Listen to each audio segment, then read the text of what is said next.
Hi అండి, welcome to మా ఇంటి రుచులు. ఈరోజు బ్లాగ్ వచ్చేసి chicken fry. Very simple recipe. ఫ్రైకి సరిపడా ఆయిల్ టేకిందండి. ఇప్పుడు చికెన్ వేసేద్దాం.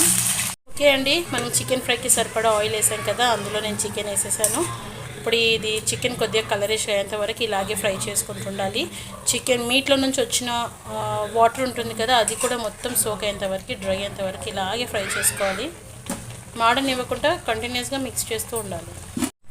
చూసారు కదండి, ఇప్పుడు మనం వేసిన చికెన్లో నుంచి వాటర్ ఎలా అంతా రిలీజ్ అవుతుందో, ఇది మొత్తం కుక్ అయ్యేంత వరకు మొత్తం చికెన్ కలర్ కూడా చేంజ్ అవుతుంది. కొద్దిగా ఆయిల్ కనిపిస్తుంది అంటే చికెన్లో వాటర్ అంతా పోయినట్టు. ఇది వాటర్ కనిపిస్తుంది, ఇదంతా డ్రై అయ్యేంత వరకు ఇలాగే కుక్ చేస్తుండాలి, మిక్స్ చేస్తూ ఉండాలి. ఈ స్టేజ్లో 1 టేబుల్ స్పూన్ సాల్ట్ వేస్తున్నాను. ఒకసారి మిక్స్ చేసుకుందాం.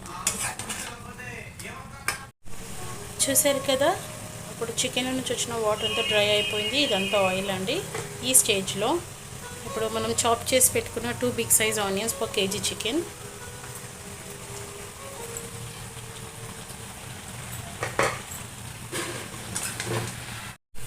మొత్తం ఇలా మిక్స్ చేసుకోవాలి. మళ్ళీ ఆనియన్ కూడా వాటర్ వస్తుంది, ఆనియన్ గోల్డెన్ బ్రౌన్ వచ్చేంత వరకు ఇలాగే కుక్ చేస్తుండాలి.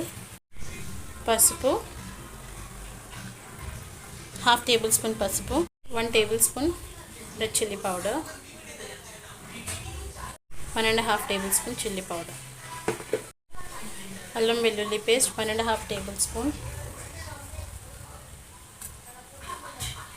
అల్లం వెల్లుల్లి పేస్ట్, ఉప్పు కారం పసుపు వేసాం కదా, కాస్త ఒక 5 మినిట్స్ ఇలాగే మగ్గించాలి. అల్లం వెల్లుల్లి పచ్చి వాసన పోయేంత వరకు.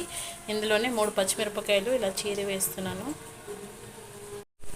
గరం మసాలా, హోల్ గరం మసాలా అండి 1 టేబుల్ స్పూన్, 1 టేబుల్ స్పూన్ ధనియా పౌడర్. గ్యాస్ ఫ్లేమ్ సిమ్లో పెట్టి ఇలా ఫ్రై చేస్తూనే ఉండాలి, కింద మాడకుండా. 2 మినిట్స్కి ఇలా మిక్స్ చేస్తూనే ఉండండి.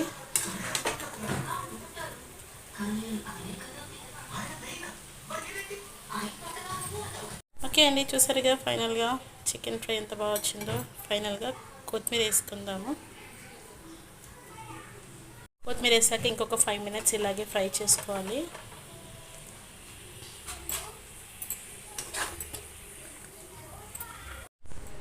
ఓకే అండి, ఫైనల్గా చికెన్ ఫ్రై అయిపోయింది. నేను చేసిన విధంగా ట్రై చేయండి. మీకు నచ్చితే లైక్ చేయండి, షేర్ చేయండి అండ్ సబ్స్క్రైబ్ చేయండి. Thank you for watching my YouTube channel.